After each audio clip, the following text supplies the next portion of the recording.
O livro deste episódio é Motivação 3.0, de Daniel Pink, publicado em... agora faltou a data aqui.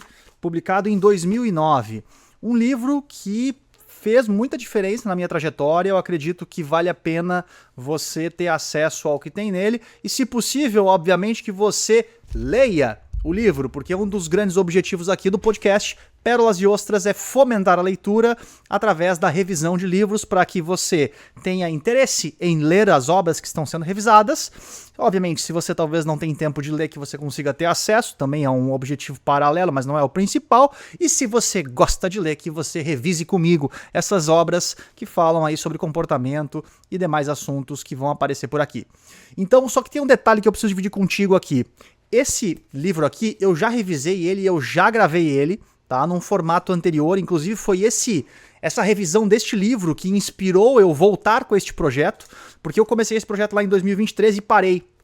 Então agora, em 2026, eu retomei esse projeto e foi graças a esse vídeo que eu fiz. Então julguei que não faria sentido eu gravar um novo vídeo revisando. Então a partir de agora você vai ver o Márcio falando aqui da revisão do vídeo que foi gravado lá em 2023, mas que ainda é atual, porque ele está revisando apenas o livro. A única diferença talvez você vai ver um Márcio talvez com uma barba um pouco maior, talvez com umas bochechas mais fofinhas, enfim. Mas isso aí eu acredito que você vai tirar de letra, não vai te incomodar para apreciar esse episódio, certo? Da mesma forma, tem anotado aqui na minha frente, porque eu sou péssimo nisso, protocolo de rede social. Lembre-se de curtir o vídeo, se inscrever no canal, comentar com as suas dúvidas se você julgou que tem valor, que não tem. Assim o YouTube entende que o que você assistiu tem valor e acaba entregando para outras pessoas. A mesma coisa vale para o Spotify, para você seguir o canal do podcast, o podcast em si, avaliar com 5 estrelas e assim ele, de forma orgânica, os algoritmos, tanto do Spotify quanto do YouTube, eles vão recomendar este conteúdo e talvez a gente consiga ganhar mais alcance com esse tipo de conhecimento e conteúdo no mundo de conteúdos rápidos. Maravilha? Então, com vocês, o episódio Motivação 3.0, gravado lá em 23. Valeu! Tá, então o livro é o Motivação 3.0, do Daniel Pink. Lembrando que a intenção aqui não é ser um resumo de um livro, né? Mas para facilitar e para que eu conseguisse entregar esse conteúdo aqui dentro e montar um mapa mental dentro de 1 hora, que é a proposta aqui, eu tive que... na verdade não tive, né? Mas eu entendi que a melhor maneira era separar por capítulos, tá? Então, vou começar aqui pela introdução. Deixa eu fechar aqui as primeiras ramificações aqui do mapa mental para você conseguir acompanhar. Então, vamos lá. O Daniel Pink, ele escreveu esse livro, publicou em 2009, e ele, na introdução, ele fala de um estudo feito pelo Harry Harlow, feito em 1949, tá? Esse estudo foi feito com macacos rhesus, que é um macaco que tem uma certa capacidade cognitiva avançada, assim, para macacos.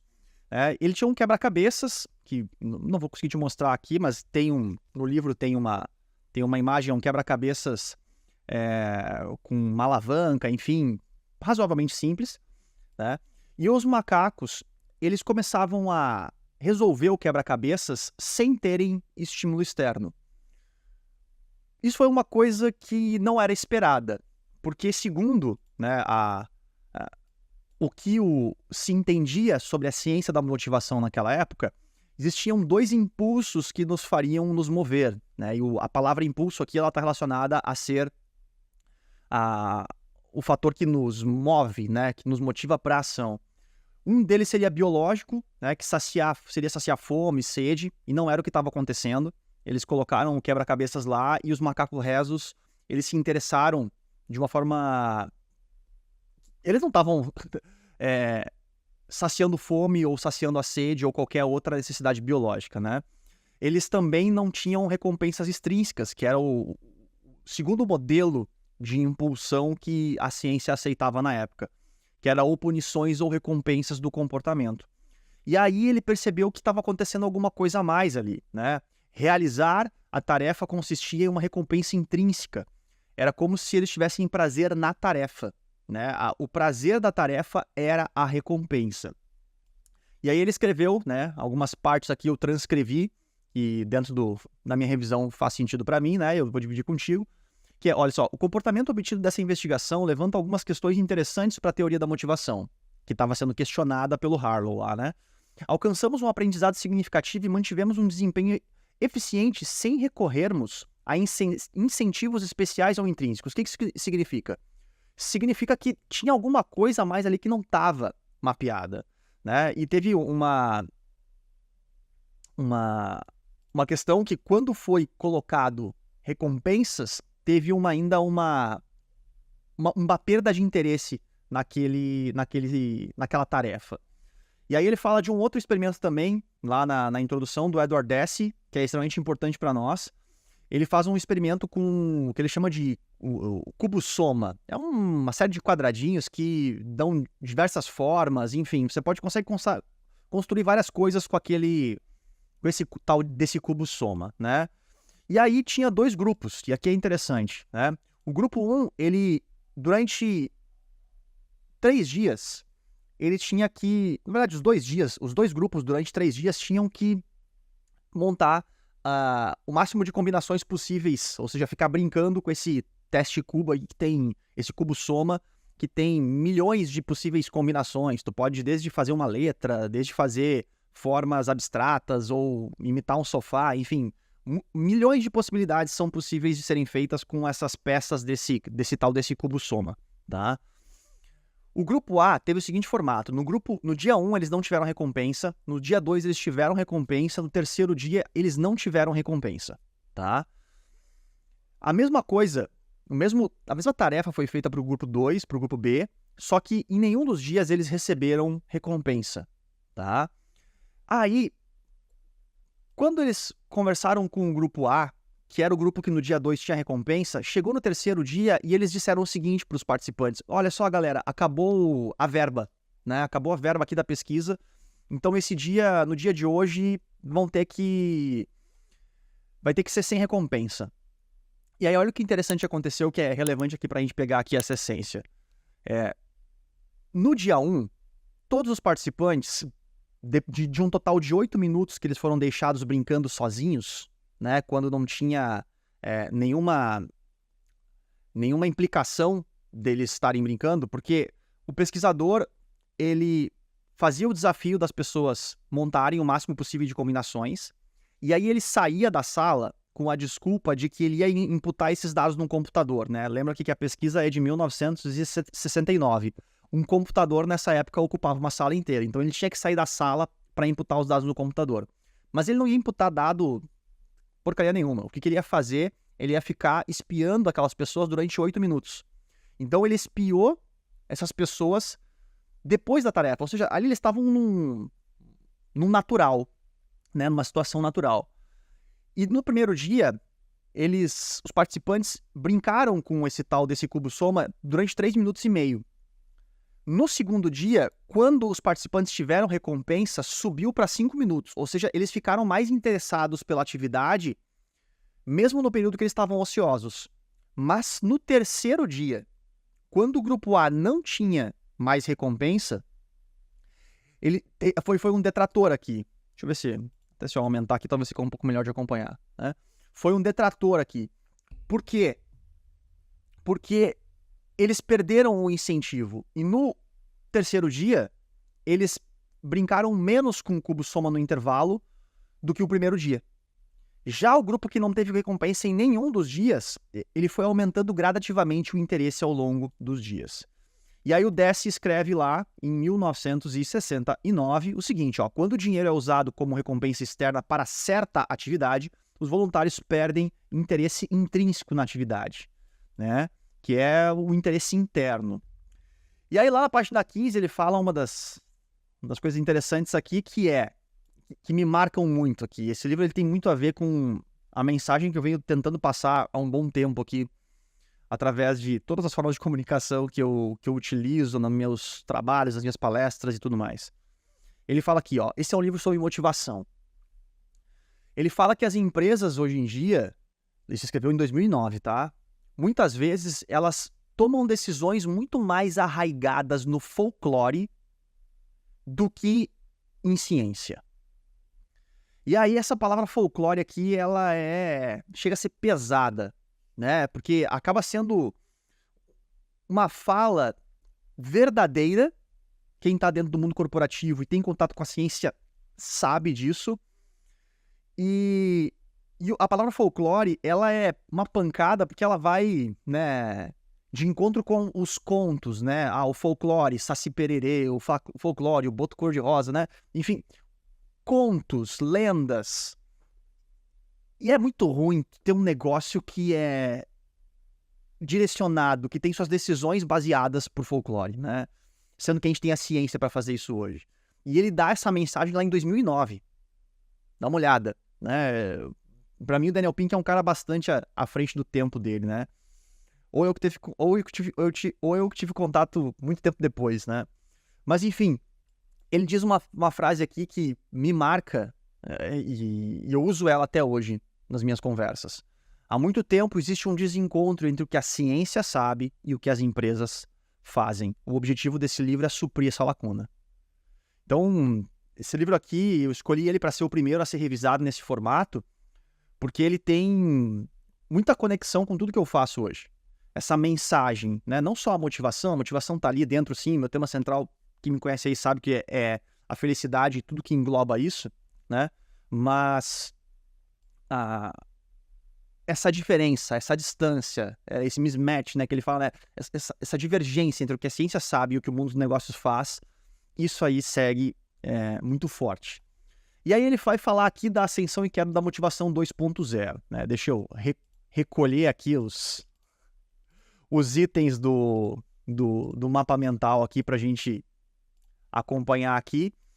Ele usa no começo do capítulo a comparação da enciclopédia Encarta, que muitas pessoas nem sabem que existe, né? Eu me lembro da Encarta sendo lançada, versus a Wikipédia, né? A Encarta tinha a missão de substituir a Barça, né? A enciclopédia Barça.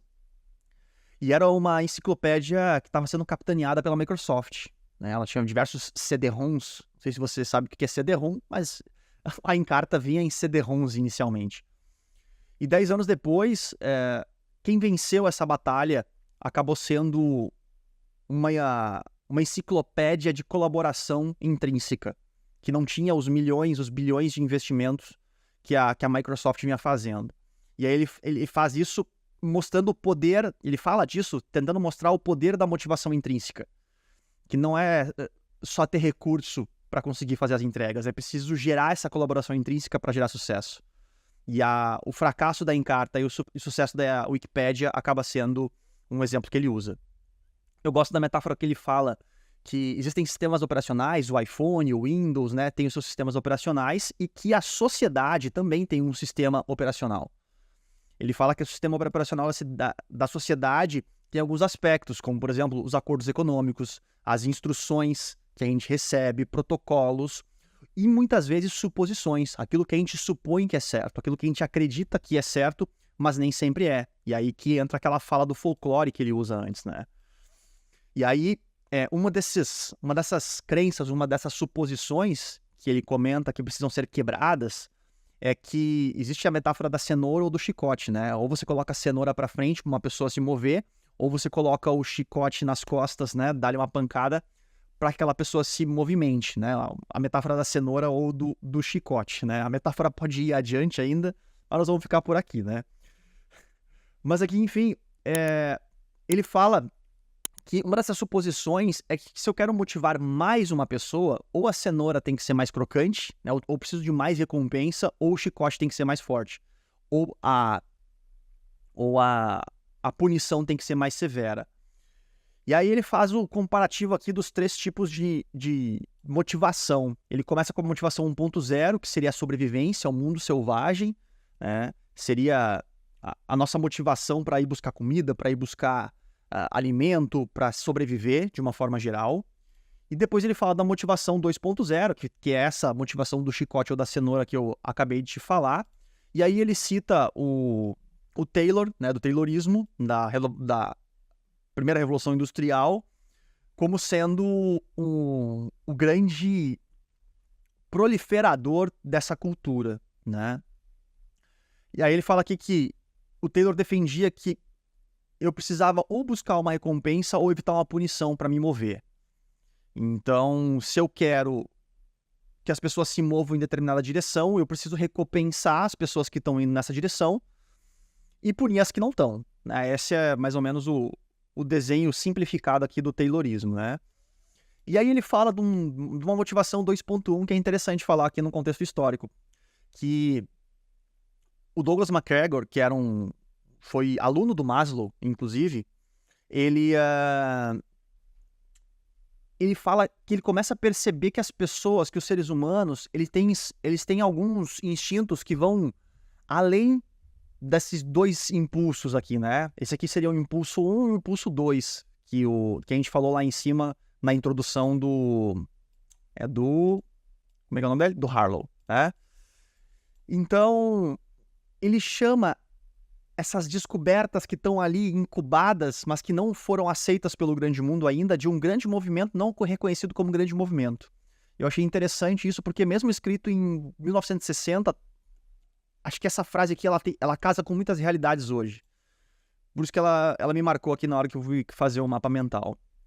E aí, ele vai falar aqui que a gente tem basicamente dois tipos de trabalho. O primeiro trabalho é o trabalho algorítmico, né, que seria o trabalho que tem um passo a passo. Você faz isso, depois você faz aquilo, depois você tá lá com o resultado pronto. Seria mecânico, seriam os trabalhos hoje que, né, quem está dentro do mundo executivo aí vai chamar de operacional. E o outro tipo de trabalho seria o trabalho heurístico, que é exatamente o contrário, o contrário de tudo isso, né? Que seria justamente não ter um passo a passo. Cada situação é uma situação, cada caso é um caso, e eu preciso da minha capacidade cognitiva para resolver esse problema e conseguir fazer o trabalho, fazer as entregas. E aí ele traz uma pesquisa da McKinsey nesse mesmo capítulo aqui, onde ele fala que 30% dos trabalhos são algorítmicos e 70% são heurísticos.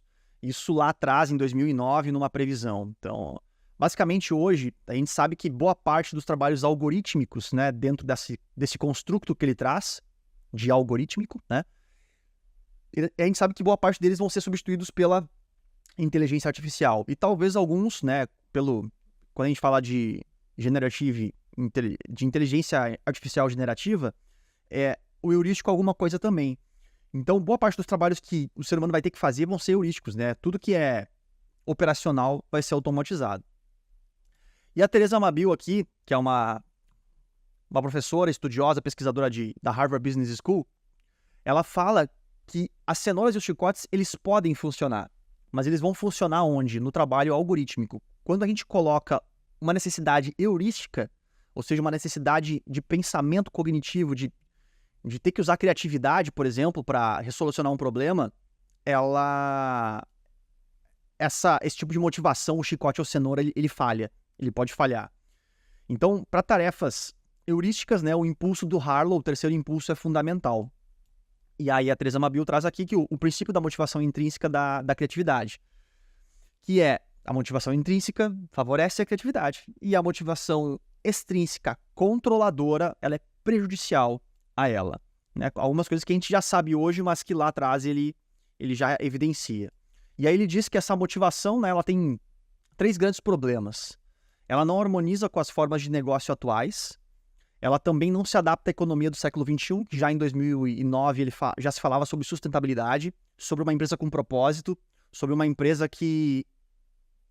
O propósito da empresa não pode ser ter lucro, o propósito da empresa tem que ser gerar valor, né? A gente sabe isso é muito forte hoje, mas lá atrás ele já falava, e por isso que ele diz que a motivação extrínseca não casa com isso, né? E não tem conciliação com grande parte do trabalho, que tem a ver com o algorítmico ou heurístico que a gente já comentou, né? Então essa é a primeira parte aqui, né? Então deixa eu dar uma conferida aqui como é que tá o tempo para a gente avançar. E aí no capítulo 2 aqui, nossa senhora, isso aqui saiu em 1 hora, galera, né? Quem tá só ouvindo aqui, eu acabei de abrir aqui um mind map e ele ficou gigante aqui, cheio dos dendritos aqui das árvores, dos galhos, né? E aí, ele vai mostrar aqui no capítulo 2 algumas razões pelas quais as recompensas e punições não funcionam, defendendo o ponto de vista dele, né? Ele traz aqui uma revisão do Edward Deci, que faz uma meta-análise, para mim, que ela é quase como um carimbo, né?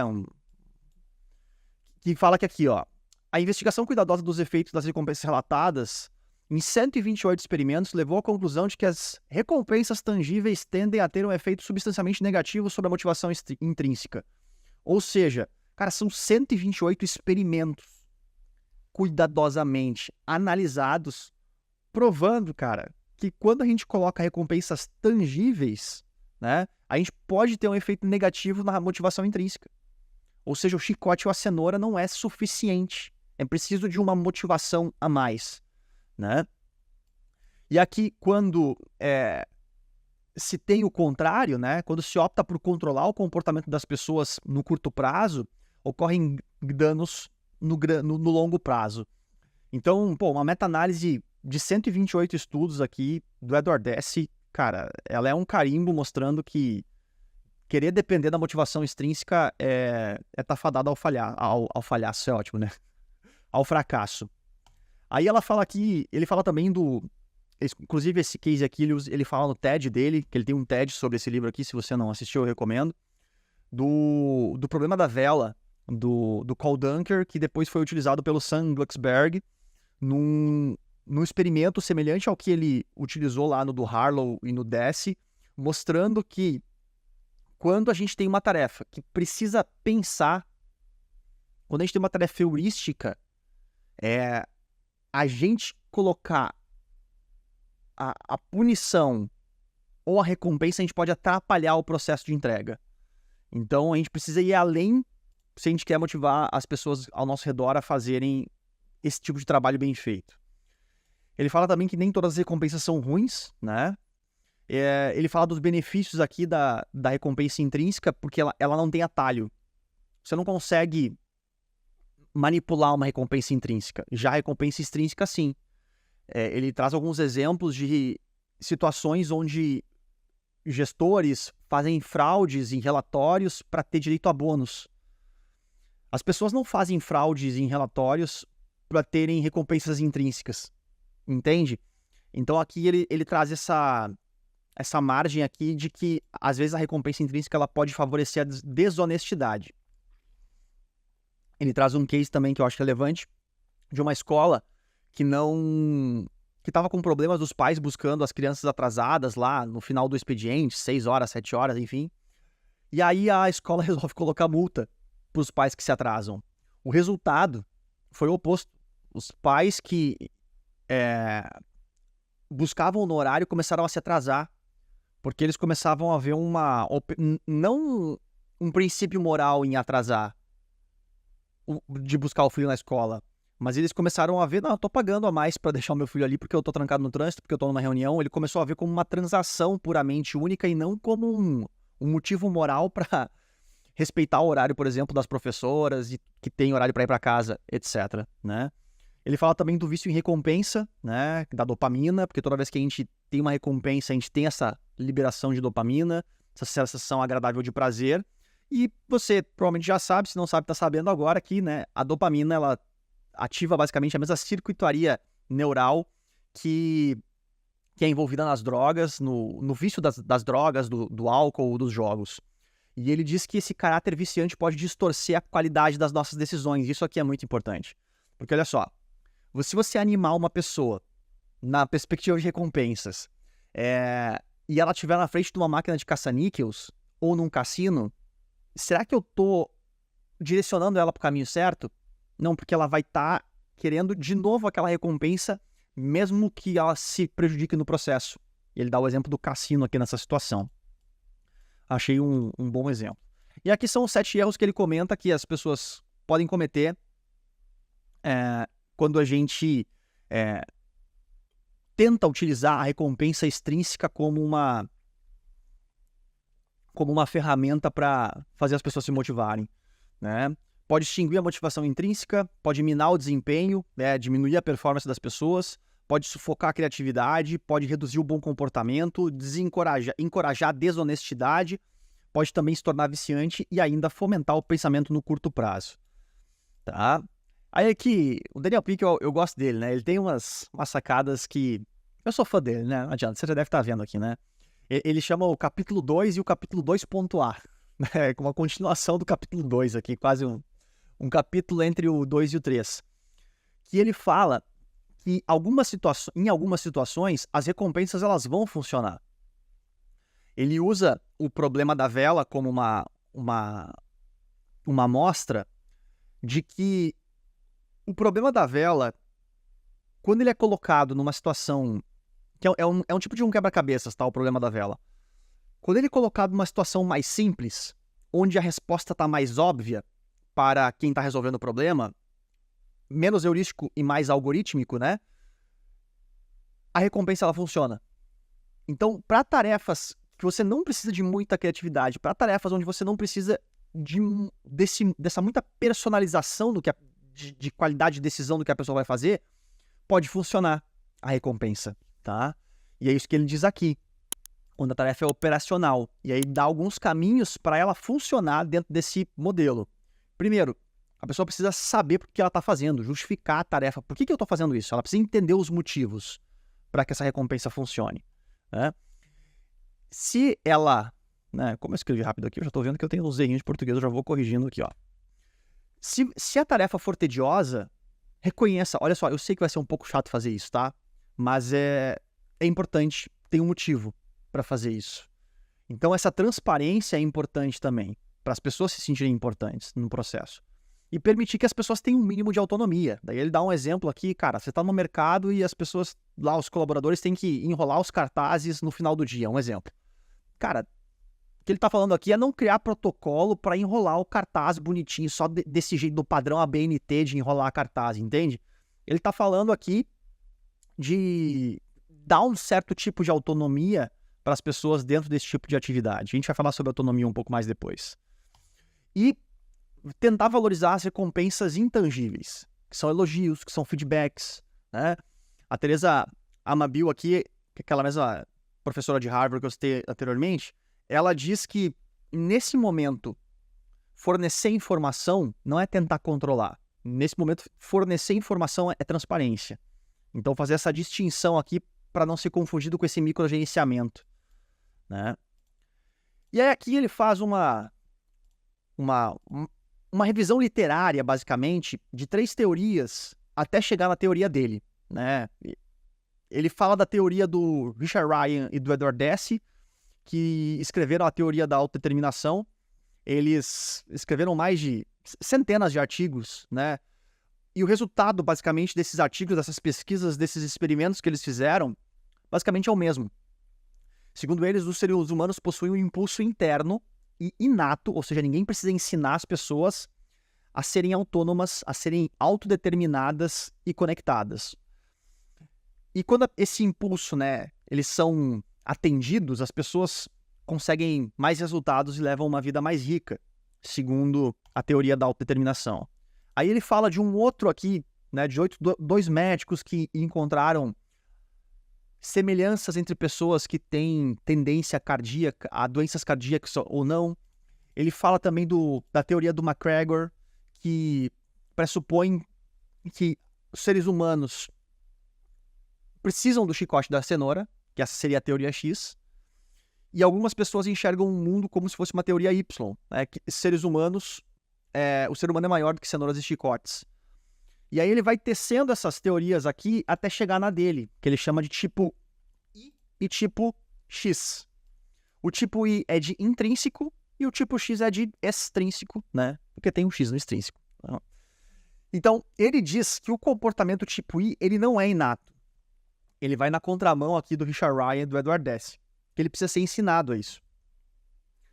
Então, ele traz aqui algumas evidências de que quando as pessoas elas aprendem, né, esse comportamento do tipo I, que ele chama esse comportamento intrínseco e não extrínseco, o desempenho sempre é melhor do que do tipo X.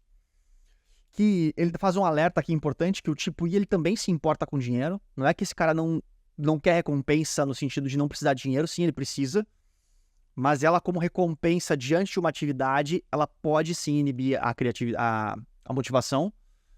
E o comportamento tipo I, ele é renovável, ele não ele entra na questão da sustentabilidade porque é uma energia interna, né? Além de ser mais saudável, enfim, ele traz alguns elementos mostrando aqui que as pessoas que têm esse tipo são mais felizes e entregam mais resultados. Então a gente vai para o outro lado aqui do nosso mapa mental, onde ele apresenta os 3 elementos, né? A parte 1 e a parte 2 do livro. Essa aqui é a parte 2, onde ele apresenta quais são os 3 elementos dessa motivação 3.0 que ele chama aqui no livro. O primeiro elemento é a autonomia, né? Então, ele traz umas frases interessantes aqui, por exemplo, do Jeff Gunter, se não me engano, o nome completo dele, que é o CEO da Medius, uma empresa de desenvolvimento de software, onde ele fala que gestão não é ficar circulando para ver se as pessoas estão em suas salas. Ele fala tá falando da autonomia nesse momento, né? Ele diz que a palavra gerenciamento, ela não é natural. A natureza, ela não gerencia nada, ela acontece. Então, ele diz que o gerenciamento é algo exclusivo do ser humano. Então, controlar as pessoas seria algo contranatural. E por isso que não funciona. E por isso que esse desejo de autonomia inato, né, esse impulso de autonomia inato, como o Richard Ryan cita lá anteriormente, ele é tão valioso. E aqui ele vai dizer ainda também que ele apresenta uma série de estudos aqui, né? Eu só não coloquei mais porque faltou tempo, porque eu tinha o prazo de colocar meu compromisso de fazer a revisão em 1 hora, o mapa mental em 1 hora e a gravação aqui, né, também não passar desse horário, desse tempo. Então aqui é muitos estudos que ele traz falando sobre esses benefícios, tá? Cara, essa empresa tem mais autonomia, ela vende mais. Essa empresa tem mais autonomia, ela produz mais. Essa empresa tem mais autonomia, as pessoas se sentem mais felizes. Tudo que tu pode imaginar de bom acontece quando as pessoas têm mais autonomia, tá? E tudo isso está aqui dentro, né, desse livro. E aí ele traz aqui, basicamente, 4 tipos de autonomia como insights para que a gente possa colocar em ação isso, né? Primeiro autonomia de tarefa. É o que fazer. Aqui ele fala da regra dos 20% do Google, né? O que seria ser essa regra dos 20%? O colaborador do Google, ele tem 20% do tempo dele disponível para trabalhar em projetos que ele queira, que ele escolhe. Ele decide o que ele vai trabalhar. E aí uma curiosidade aqui é que o Gmail nasceu da regra dos 20%. Um colaborador inventou o Gmail dentro desse programa de regra de 20%. A maioria dos produtos de sucesso do Google nasceram dentro desse tempo onde os colaboradores têm essa liberdade. Então percebe aqui que isso mostra a força de entrega de resultado quando você dá autonomia para o seu colaborador. A gente não está falando aqui em deixar o cara escolher 100% das suas atividades, né? Aqui não é isso. Aqui é, né, regra dos 20%. Inclusive, mais no final, ele até dá alguma sugestão, né? Eu acho que até não coloquei isso no mapa mental, mas ele fala de qualquer mudança dentro da corporação, a gente nunca colocá-la como permanente, né? Você como gestor, você como essa pessoa que vai utilizar esse conhecimento aqui que a gente está dividindo contigo, quando você for implementar, você fala assim, ó, durante 6 meses, durante 3 meses, nós vamos agir assim.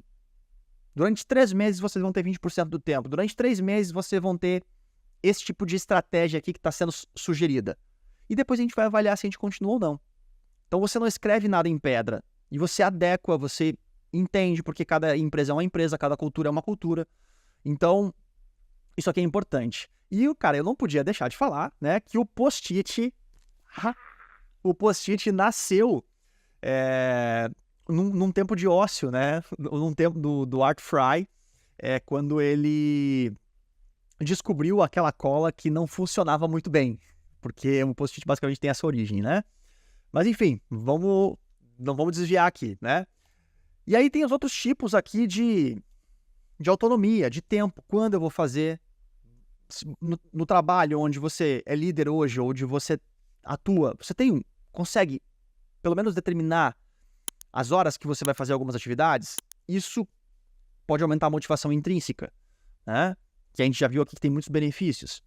A mesma coisa que a técnica, o jeito que você vai resolver isso, como você vai resolver isso. Aí ele traz o exemplo das APOS aqui, que no atendimento a cliente não ficava medindo se o call center lá, se o atendente resolveu o problema em 5 minutos ou em 30 minutos. Eles não avaliavam isso, porque o que estava sendo feito ali no meio era uma questão de confiança, né?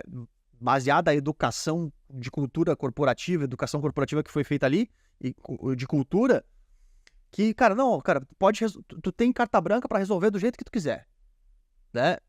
E tanto que a Zappos virou tem um escândalo depois com o Tony Reich lá, que até eu preciso ver onde é que tá, porque a última vez que eu vi foi só um boato. Preciso ir atrás até para confirmar. Se você tem uma atualização aí, se a situação do Tony Reich, se foi comprovado realmente, todas aquelas questões que algumas pessoas denunciaram abusos lá internos, me avisa. Mas até onde eu sei, foram só boatos, nenhum tipo de comprovação, né? Foram boatos vagos. E com quem trabalhar, né? Que são as pessoas, né? O time. Então são os 4 T's da autonomia que ele comenta. E aí a gente vai para o outro capítulo aqui, que é o capítulo da excelência, né? Que é um outro elemento. A excelência aqui, ela tem a ver com o senso de competência, né? Com o senso de desempenho. Eu sempre falo que, cara, ninguém chega em casa feliz da vida porque não bateu meta. Hoje eu não bati meta. Nossa, isso foi muito bom. Não. A gente tem essa natureza, e aí na minha percepção é inata, de querer fazer as coisas bem, de querer acertar, né? E aí ele fala aqui que durante um bom tempo, para se ter desempenho, para se ter excelência, a obediência pode ter dado certo. Lá durante, né, a Revolução Industrial, nas tarefas algorítmicas, nas tarefas de operação. Mas hoje em dia, né, somente o engajamento vai levar à excelência. Ele fala aqui do flow do Mihai Csikszentmihalyi, que é um pesquisador que, não vou entrar no detalhe aqui agora, mas ele conseguiu identificar que quando as pessoas têm um equilíbrio entre desafio e habilidade, quando ela fica no meio desse gráfico aqui, ela tem uma experiência que ele chama de fluxo, uma experiência de que as coisas estão fluindo, e normalmente sim tem um bom desempenho nesse momento.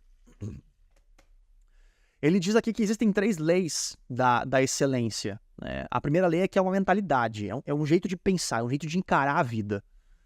E depois ele diz que sim, vai ter sofrimento, vai ter dor no processo. Alcançar a excelência ou buscar a excelência não é um processo gostosinho, não é um moranguinho, como eu muitas vezes uso, né, esse termo nas minhas falas.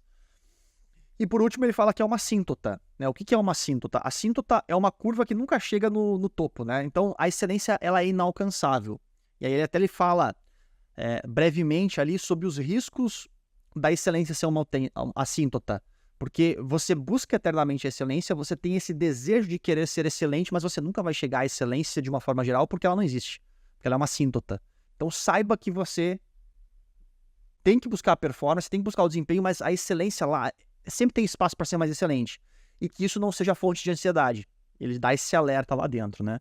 Aí ele fala aqui também da questão da mentalidade do desempenho, que no processo de aprendizado é muito mais valioso a gente focar em metas de aprendizado do que em metas de desempenho. Isso promove maior entrega, né? Focar na meta de aprendizado entrega mais desempenho, ao invés de focar na meta de desempenho. Ele apresenta alguns estudos lá. E o capítulo 6 que ele fala aqui é o capítulo do propósito, né? E aí ele vai falar aqui que o propósito, ele usa até essa frase que é do Csikszentmihalyi também, que o propósito fornece energia para viver, né? Até uma coisa curiosa, porque ele não cita não tá aqui o livro.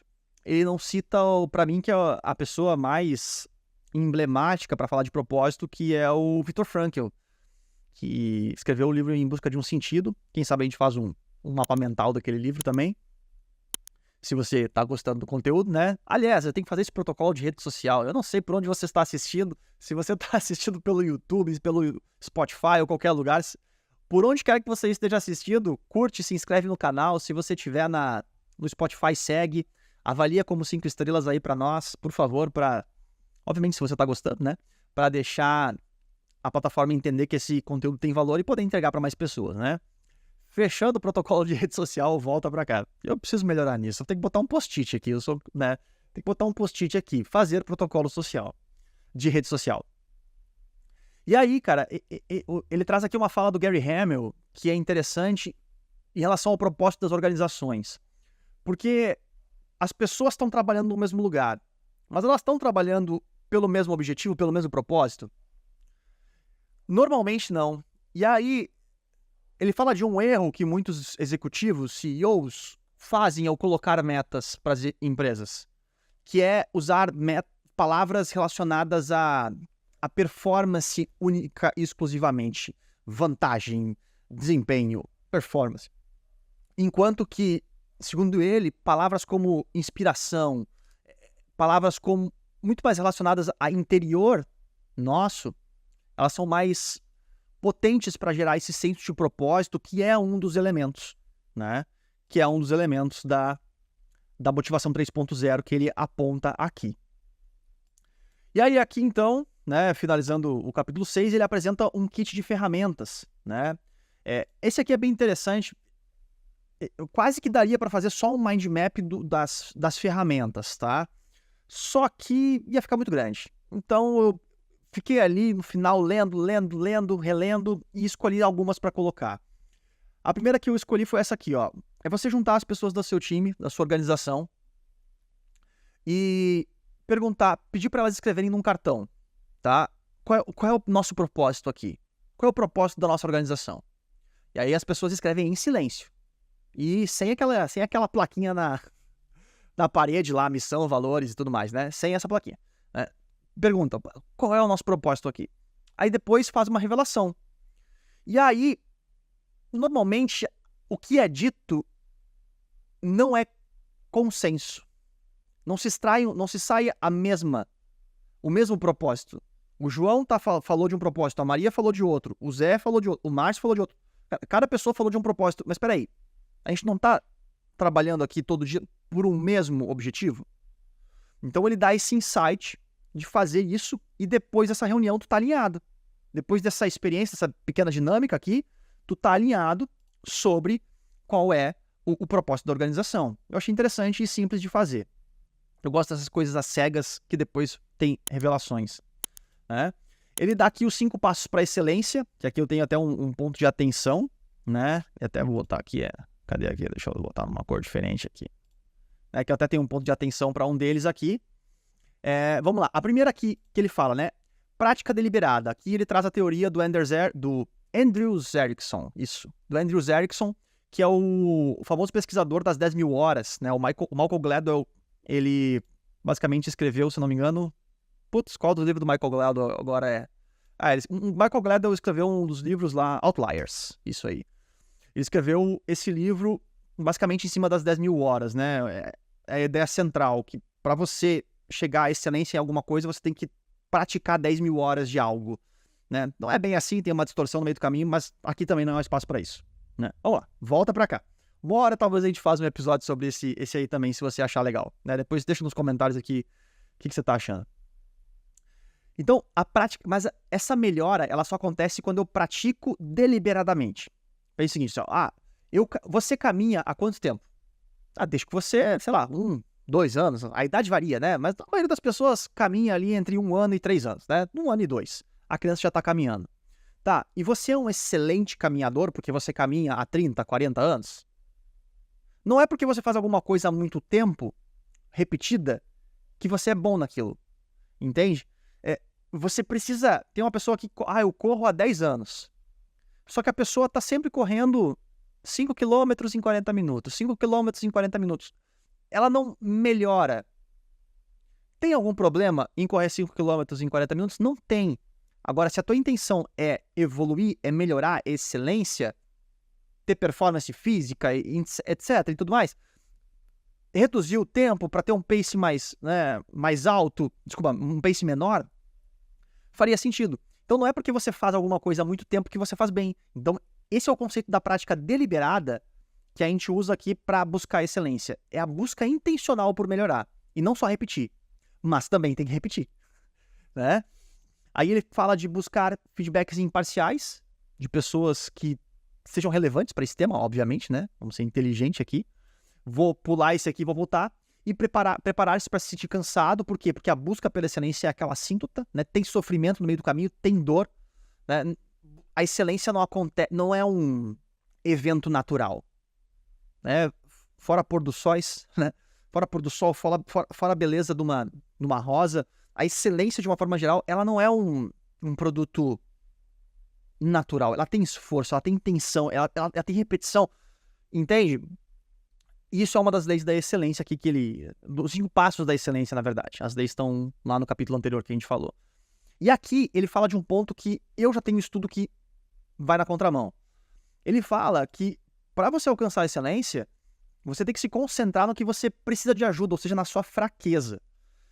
E eu já tenho aqui um bom volume de estudos que me mostra, se eu tenho um aluno que ele é excelente em português, ele tira 10 em português com muita facilidade, mas ele tem dificuldade em matemática, o que a maioria dos educadores, dos cuidadores, dos pais fazem é fazer esse cara, essa criança,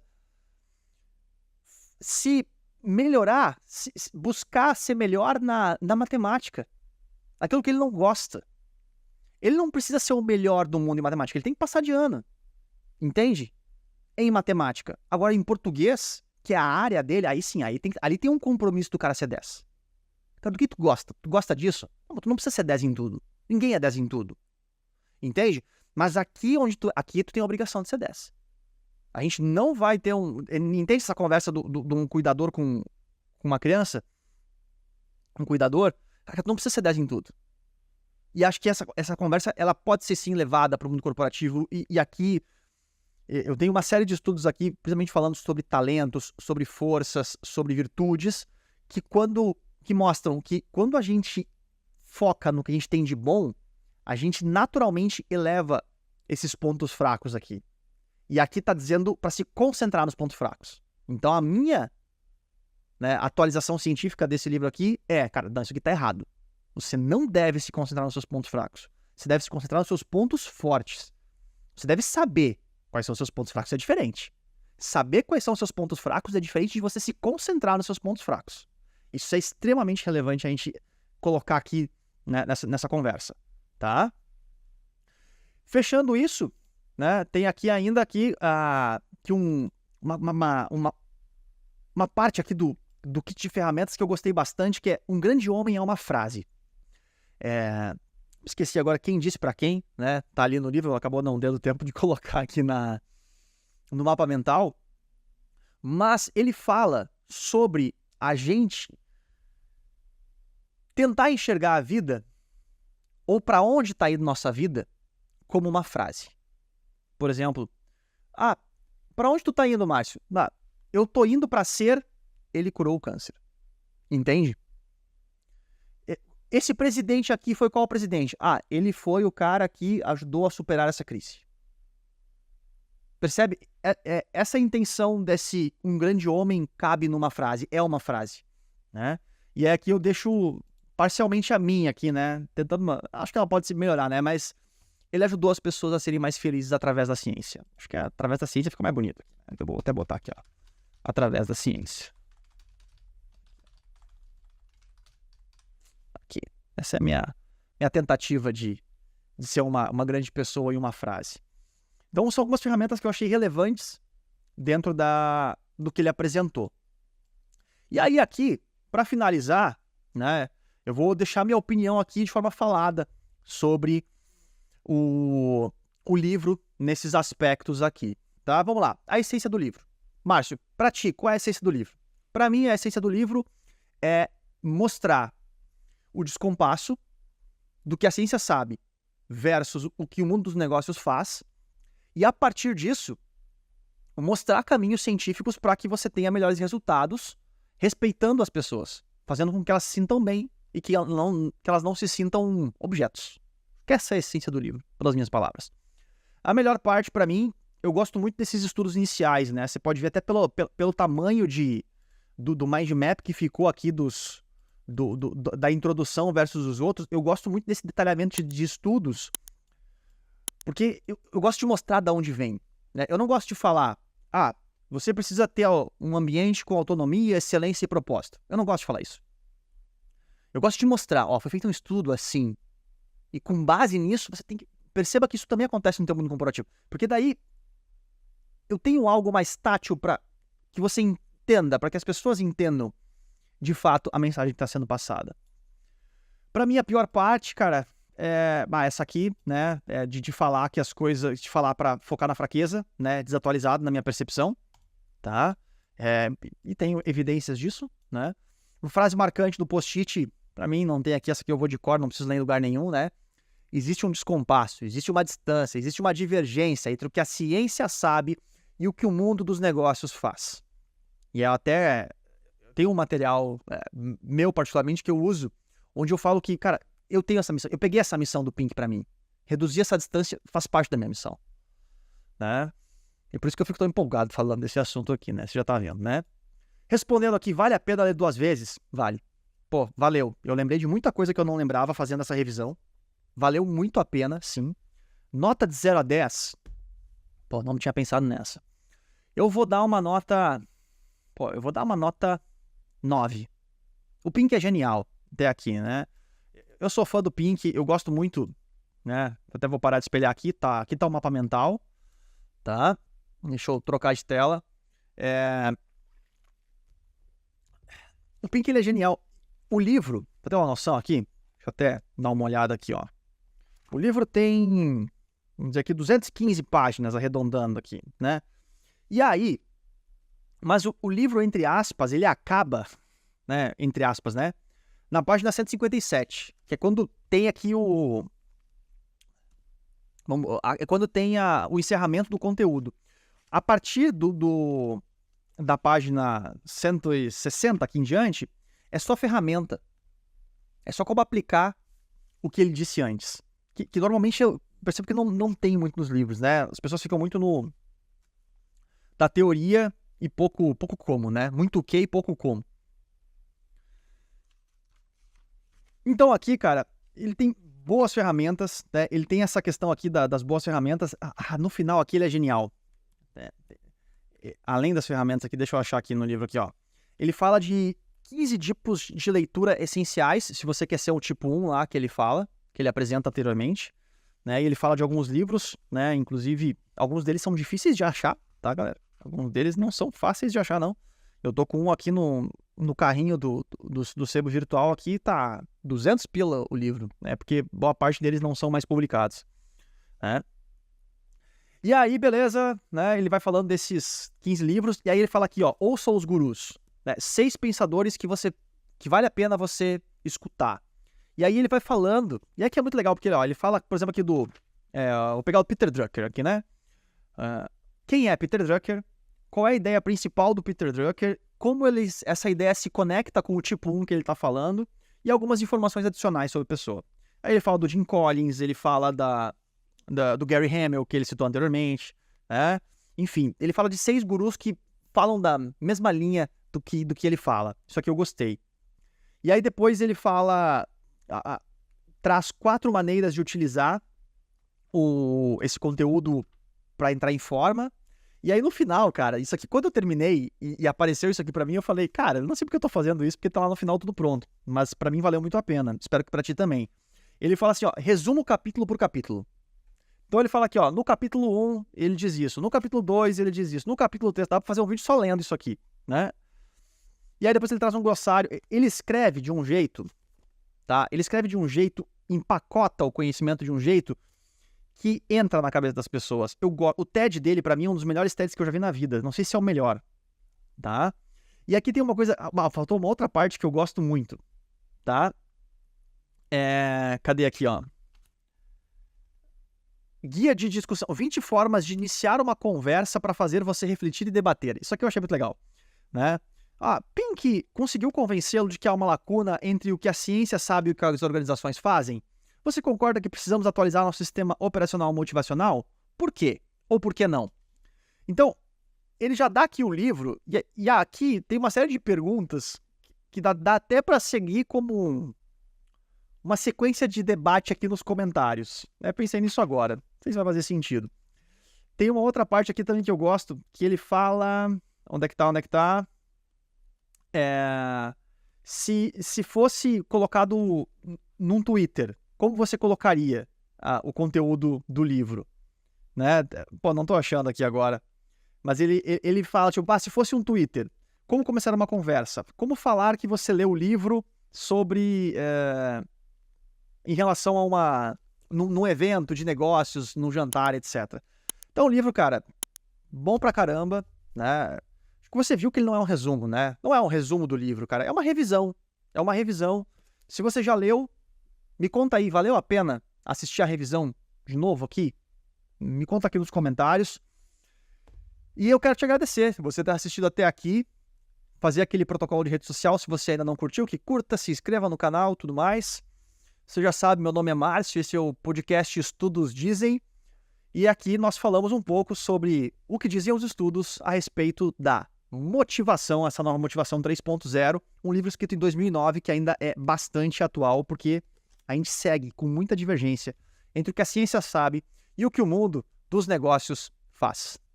Meu forte abraço e até o próximo episódio, ou em algum momento, em alguma das plataformas, quando a gente se vê por aí. Forte abraço.